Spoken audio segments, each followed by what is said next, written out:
അഭിമാനിക്ക് ഓരോ ഹിന്ദുക്കൾക്കും എല്ലാ ദൈവങ്ങളെയും വിശ്വാസമുണ്ട്.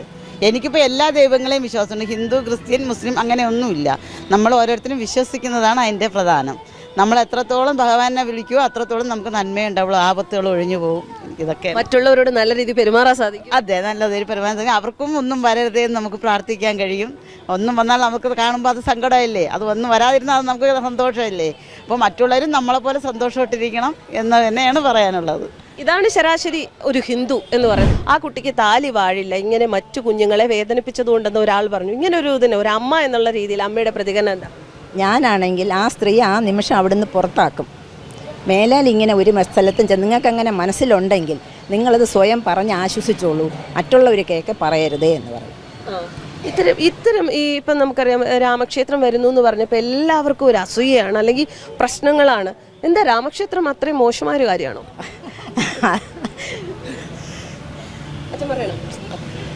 രാമൻ നമ്മുടെ മനസ്സിലുള്ളതാണ്, അത് മോശം എങ്ങനെയാവും? ജനിക്കുമ്പോഴേ നമ്മുടെ മനസ്സിൽ ഉള്ളതാണ് രാമൻ. വൈകുന്നേരം നമ്മുടെ രാമനാമം ജപിക്കാനല്ലേ അമ്മമാർ പഠിപ്പിക്കുന്നത്. അപ്പം പിന്നെ എങ്ങനെയാണ് രാമൻ മോശമാകുന്നത്? വെറുതെ ഓരോരുത്തർക്കും ഓരോ വീക്ഷണം കാണും, അത് വിജയിപ്പിക്കാൻ വേണ്ടിയിട്ട് എന്ത് തോന്നിയ ദിവസം പറയാം, അത്രേ ഉള്ളൂ, അത് വേറൊന്നുമില്ല. മുതലാക്കാൻ ആളും ഉണ്ടാവും പറഞ്ഞു, അങ്ങനെ അതൊരു ക്രെഡിറ്റ് ആയിട്ട് കരുതുന്ന ആൾക്കാരുണ്ടാവും. പക്ഷെ അത് അവരുടെ വിവരമില്ലായ്മ, അത്രേ ഉള്ളൂ. മംഗല്യം നിശ്ചയിക്കുന്നത് നമ്മളാരുമല്ല, ഒരു ജ്യോത്സ്യനെ കണ്ട് നമ്മൾ മുഹൂർത്തം നിശ്ചയിക്കും. അത് നമുക്ക് അതിനോട് അത്ര അറിവില്ലായ്മ ഉള്ളത് കൊണ്ട് ഈ കാര്യങ്ങളിൽ അങ്ങനെ ഒരു മുഹൂർത്തം നിശ്ചയിക്കുന്ന തരുന്ന ഒരു ജ്യോത്സ്യൻ, അത് തന്നെയും നിശ്ചയിക്കുന്നത് ദൈവമാണ്. ഇന്ന കുട്ടിക്ക് കഴുത്തിൽ മംഗല്യം ഇന്ന സമയത്ത് വീഴണം എന്നുള്ളത് ദൈവനിശ്ചയം. പ്രസവിക്കുമ്പോഴേ ആ കുഞ്ഞിൻ്റെ തലയിൽ എഴുതിയാ വിടുന്നത്. അതുകൊണ്ട് ആരെന്ത് പറഞ്ഞാലും ഇതൊന്നും നോക്കില്ല, വിശേഷിച്ചും ഗുരുവായൂരപ്പൻ കണ്ടുകൊണ്ടിരിക്കുമ്പോൾ. അയോധ്യയിലെ പ്രാണപ്രതിഷ്ഠ ദിവസം ചേച്ചി എന്തൊക്കെ ചെയ്യും വീട്ടിൽ? വിളക്ക് കത്തിക്കും, ശ്രീസന്ധ്യയ്ക്ക് ഭഗവാന് വിളക്ക് കത്തിക്കും. ഇപ്പം നമുക്ക് നോട്ടീസ് കൊണ്ട് തന്നിട്ടുണ്ട്, അന്ന് നിലവിളക്ക് 5 തിരിയിട്ട് കത്തിക്കണമെന്നും ഇടിഞ്ഞിൽ കത്തിക്കണമെന്നും. ഞാൻ അത് ചെയ്യും. അത് പറഞ്ഞ് ചിത്ര ചേച്ചി ഇപ്പോൾ ആൾക്കാരങ്ങ് എന്താ പറയുക അപമാനിച്ചുകൊണ്ടിരിക്കുകയാണ്. എന്താണ് അതിനെപ്പറ്റി പറയാൻ? അഭിമാനിക്ക് ഓരോ ഹിന്ദുക്കൾക്കും എല്ലാ ദൈവങ്ങളെയും വിശ്വാസമുണ്ട്. എനിക്കിപ്പോൾ എല്ലാ ദൈവങ്ങളെയും വിശ്വാസമുണ്ട്. ഹിന്ദു, ക്രിസ്ത്യൻ, മുസ്ലിം അങ്ങനെ ഒന്നുമില്ല. നമ്മൾ ഓരോരുത്തരും വിശ്വസിക്കുന്നതാണ് അതിൻ്റെ പ്രധാനം. നമ്മൾ എത്രത്തോളം ഭഗവാനെ വിളിക്കുമോ അത്രത്തോളം നമുക്ക് നന്മയുണ്ടാവുള്ളൂ, ആപത്തുകൾ ഒഴിഞ്ഞു പോകും. ഇതൊക്കെ മറ്റുള്ളവരോട് നല്ല രീതിയിൽ പെരുമാറാൻ സാധിക്കും. അതെ, നല്ല രീതിയിൽ പെരുമാറാൻ സാധിക്കും. അവർക്കും ഒന്നും വരരുതേ എന്ന് നമുക്ക് പ്രാർത്ഥിക്കാൻ കഴിയും. ഒന്നും വന്നാൽ നമുക്ക് കാണുമ്പോൾ അത് സങ്കടമല്ലേ, അത് ഒന്നും വരാതിരുന്നാൽ അത് നമുക്ക് സന്തോഷമല്ലേ. അപ്പോൾ മറ്റുള്ളവരും നമ്മളെപ്പോലെ സന്തോഷമായിട്ടിരിക്കണം എന്ന് തന്നെയാണ് പറയാനുള്ളത്. ഇതാണ് ശരാശരി ഒരു ഹിന്ദു എന്ന് പറയുന്നത്. നമ്മുടെ ഭാരതത്തിലെ, നമ്മുടെ കേരളത്തിലെ ഹിന്ദു. ഇവരെ തകർക്കാനാണ്, ഇവരുടെ മനസ്സിനെ ഇല്ലാതാക്കാനാണ് ചിലരൊക്കെ ശ്രമിക്കുന്നത്. പക്ഷേ നടക്കില്ല എന്ന് തന്നെയാണ് ഈ ചേച്ചിമാർ പറയുന്നത്. സത്യം, ദൈവത്തിനെ വിളിക്കുന്നത് ആർക്കും അതൊന്നും പറയേണ്ട കാര്യമില്ല. അത് എല്ലാ മതത്തിലുള്ളവർക്കും അവരവരുടെ ദൈവങ്ങളെ വിശ്വാസമാണ്.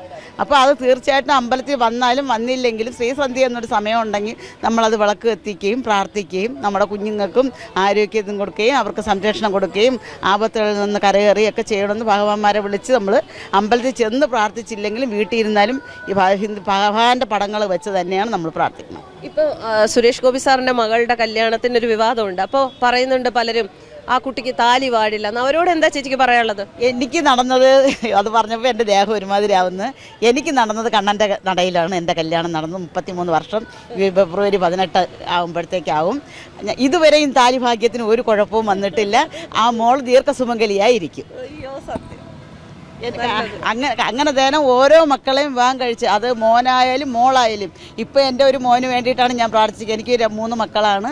മൂത്ത മോൻ്റെയും മോളുടെയും കല്യാണം കഴിഞ്ഞ് രണ്ടാമത്തെ മോന് വേണ്ടിയാണ് ഞാൻ ഭഗവാന്റെ അടുത്ത് ഇപ്പം ചെങ്കളൂർ ക്ഷേത്രത്തിൽ കൊശക്കോട് ക്ഷേത്രത്തിൽ എന്ന് പ്രാർത്ഥിച്ചിട്ടാണ് ഞാൻ നേരെ ഇവിടെ വന്നത്. ഇപ്പം പണ്ടാണെങ്കിൽ ദിവസവും ഞാൻ അമ്പലത്തിൽ പോകുമായിരുന്നു. ഇപ്പം അങ്ങനെ അമ്പലത്തിൽ പോകാനൊന്നും പറ്റണില്ല. അതുകൊണ്ട് വല്ലപ്പോഴേ പോകുള്ളൂ. പക്ഷേ അമ്പലത്തിൽ പോയാലും ഇല്ലേലും വീട്ടിൽ ഇരുന്നും ഞാൻ എൻ്റെ മക്കൾക്ക് വേണ്ടി തന്നെ ഭഗവാന്മാരോട് വിളക്കരച്ച് രാവിലെയും വൈകിട്ടും ഞാൻ പ്രാർത്ഥിക്കുന്നത്. എനിക്ക് ഏത് മക്കളായാലും ആണായാലും പെണ്ണായാലും അവർ ഒരു സുമംഗലിയാവുമ്പോൾ അവർ ദീർഘസുമംഗലിയായിരിക്കാൻ വേണ്ടി തന്നെയാണ് പ്രാർത്ഥിക്കേണ്ടത്. നമ്മൾ മറ്റൊരു മക്കൾക്ക് വേണ്ടി പ്രാർത്ഥിച്ചാലേ നമ്മളെ മക്കൾ സുഖമായിരിക്കുകയുള്ളൂ. ഇതുപോലെ പ്രാർത്ഥിക്കുന്ന ഒരുപാട് അമ്മമാർ നമ്മുടെ നാട്ടിലുണ്ട്. സുരേഷ് ഗോപി സാറിന്റെ മക്കൾക്കും വേണ്ടിയിട്ട് ഭയങ്കര ഇഷ്ടമാണ്. എത്ര നിഷ്കളങ്കമായ സത്യം, എനിക്ക് ഭയങ്കര ഇഷ്ടമാണ്. സാറിൻ്റെ ചേട്ടൻ്റെ എല്ലാ സിനിമകളും കാണുന്നുണ്ട് ഞാൻ. എനിക്ക് ചിലപ്പോൾ ആഗ്രഹിക്കും സാറിന് നേരിട്ട് ചെന്ന് ഒന്ന് പറ്റും. പക്ഷെ അങ്ങനെ ശാസ്താമംഗലത്താണ് വീടെന്നറിയാം. പക്ഷേ വീട്ടിലൊന്നും പോയി കാണാനുള്ള ഒരു മടി, കാരണം ആളുണ്ടാവോ ഇല്ലേ അങ്ങനെയൊക്കെ പോകാനുള്ള ഒരു മടിയെങ്കിലും ചേട്ടൻ്റെ മോൾ ദീർഘസുമംഗലിയായിരിക്കട്ടെ. ഒരു മോളല്ല, മൂത്ത മോള് ഒരാൾ മരിച്ചിട്ടുണ്ട്, ലക്ഷ്മി. ആ സമയത്താണ് ഞാൻ മൂത്ത മോനെ പ്രസവിച്ച് കിടന്നത്. അപ്പോൾ ആ മോളിരുന്നെങ്കിൽ ഇന്നൊരു 32 വയസ്സെങ്കിലും ഉണ്ടാവും. എനിക്ക് ആ മോളുടെ പ്രായം എനിക്കറിയാം. അന്ന് ആ മോൾക്ക് 6 മാസം എന്തോ ഒരു പ്രായം ഉള്ളപ്പോഴാണ് ഞാൻ എൻ്റെ മൂത്ത മോനെ പ്രസവിച്ച് കിടക്കണം. അപ്പം ഇപ്പം എൻ്റെ മോന് ഈ ഫെബ്രുവരി ആകുമ്പോഴത്തേക്കും 32 വയസ്സാവുകയാണ്. ആ മോൾക്ക് 32.5 33 വയസ്സിനകത്ത് ആവും. അപ്പം ആ മോളുണ്ടായിരുന്നെങ്കിലും ഞാൻ ഇത് തന്നെയാണ് പറയുന്നത്. എത്ര പെൺമക്കളുണ്ടായിരുന്നു. പെൺമക്കൾ നമുക്ക് പൊന്നാണ്.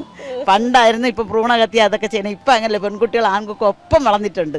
അതുകൊണ്ട് അവർക്ക് എവിടെ ചെന്നിരുന്നാലും അവർക്ക് 1ാം സ്ഥാനമുണ്ട്, ഐശ്വര്യമുണ്ട്. എവിടെ ചെന്നാലും ഒരു സീറ്റ് അവർക്കുണ്ട്. അത് വയസ്സായവരായാലും ചെറുപ്പക്കാരായാലും കുഞ്ഞുമക്കളായാലും അവർക്ക് ആ സ്ഥാനം. പെൺകുട്ടികളെന്ന് പറഞ്ഞാൽ അവരോടൊപ്പം മാറ്റി നിർത്തുന്നില്ല. ആ മോള് ദീർഘസുമംഗലിയായിരിക്കട്ടെ. ഭാഗ്യം കണ്ടാണ് ആ മോളുടെ പേര്. ഇന്നും കൂടെ ഞാൻ ഫോണിൽ നോക്കിയിട്ട് ഇറങ്ങി വരുമ്പോഴും മോളുടെ കല്യാണ കാര്യങ്ങളൊക്കെ ഫോണിൽ നോക്കിയിട്ട് വന്നതേ ഉള്ളൂ. ദീർഘസുമംഗലിയായിരിക്കട്ടെ, എനിക്ക് അത്രേ പറയാനുള്ളൂ. ഭാഗ്യയുടെ ദീർഘസുമംഗലി എന്നുള്ള, ഭാഗ്യ ദീർഘസുമംഗലി ആയിരിക്കണം എന്നുള്ള ഇതുപോലുള്ള അനുഗ്രഹം ഒരുപാട് അമ്മമാർക്കുണ്ട്. അതുകൊണ്ട് തന്നെ ഇനി ആരൊക്കെ എന്തൊക്കെ പറഞ്ഞാലും ശരി, അതൊന്നും ആ കുഞ്ഞിൻ്റെ താലിഭാഗ്യത്തിന് ഏശില്ല എന്നുള്ളത് തന്നെയാണ് സത്യം. എൻ്റെ കൂടെയുള്ളത് ചന്ദ്രിക അമ്മയും സതിയുമാണ്. ഹനുമാന്റെ ക്ഷേത്രത്തിൽ വെച്ച് കണ്ടതുകൊണ്ട് ഞാൻ രാമഭക്തർ എന്ന് പറയണോ ഹനുമാൻ ഭക്തർ എന്ന് പറയണോ? ഏത് വേണോ പറയാം, കുഴപ്പമില്ല. എനിക്ക് ചോദിക്കാനുള്ളത്, നമുക്ക് അയോധ്യ വരുന്നു. അയോധ്യയിലെ ക്ഷേത്രം പ്രാണപ്രതിഷ്ഠ നടക്കുന്നു എന്നുള്ളത് കൊണ്ട് തന്നെ സെലിബ്രിറ്റീസ് ആയിട്ടുള്ള പലരും എല്ലാവരെയും ഉദ്ബോധിപ്പിക്കാൻ വേണ്ടി അന്നത്തെ ദിവസം എങ്ങനെ വേണമെന്ന് പറഞ്ഞ കൂട്ടത്തിൽ ചിത്ര ചേച്ചി പറഞ്ഞ ഒരു സംഭവമാണ് ഇപ്പോൾ വിവാദമായിരിക്കുന്നത്. കേട്ടിട്ടുണ്ടാവുമല്ലോ അല്ലേ? അപ്പോൾ വിളക്ക് കൊളുത്തി വെക്കണമെന്ന് പറഞ്ഞപ്പോൾ ചിത്ര ചേച്ചിക്ക് നഷ്ടമായ മകളെക്കുറിച്ച് പോലും മോശമായി പറയുകയാണ്. അതുപോലെ തന്നെ സുരേഷ് ഗോപി സാറിൻ്റെ മകൾക്ക് താലി വാഴില്ല എന്ന് പറയുകയാണ്. അമ്മയ്ക്ക് ഒരു അമ്മ 2 കുഞ്ഞുങ്ങളുണ്ടെന്ന് പറഞ്ഞു, സതിക്കുമുണ്ട്. കുഞ്ഞുങ്ങളെ വളർത്തുന്ന അമ്മമാർ എന്ന നിലയിൽ എന്താണ് പറയാനുള്ളത്? അങ്ങനെയൊന്നും പറയാൻ പാടില്ല. ഒരു അമ്മയുടെ വേദന മക്കൾക്ക് അറിയാൻ പറ്റും. മക്കൾ അങ്ങനെ പിഴച്ചു പോയാലും അങ്ങനെ പറയാൻ പാടില്ല. ഞാനും അത് തന്നെ ഉദ്ദേശിക്കുന്നത്. ഒരിക്കലും അങ്ങനെ പറയാൻ നമുക്കിതില്ല അവരോട്. ഇപ്പോൾ ഒരുപാട് പ്രതീക്ഷകളോടെ ആ കുട്ടി ഖദർ മണ്ഡപത്തിലേക്ക് പോവുകയാണ്. ഒരുപാട് പ്രതീക്ഷകളായിട്ടാണ് പോകുന്നത്. അപ്പം പിന്നെ ഇങ്ങനെയൊക്കെ പറയുമ്പോൾ ഒരുപാട് വിഷമം അവരുടെ മനസ്സിൽ തട്ടി. ആ സമയത്ത് നമ്മളും അമ്മമാരായിട്ട് നമുക്ക് അതിൻ്റെതായ പ്രയാസങ്ങളൊക്കെ മനസ്സിലാകുന്നുണ്ട്. എത്രമാത്രം മോശമാണല്ലേ നമ്മുടെ നാട്. അതെ, ഒരു ദൈവത്തിനെ വിശ്വസിക്കുന്നു എന്നുള്ള പേരിൽ ഇങ്ങനെ പറയുന്നത് ശരിയാണോ? ശരിയല്ല ഇത്.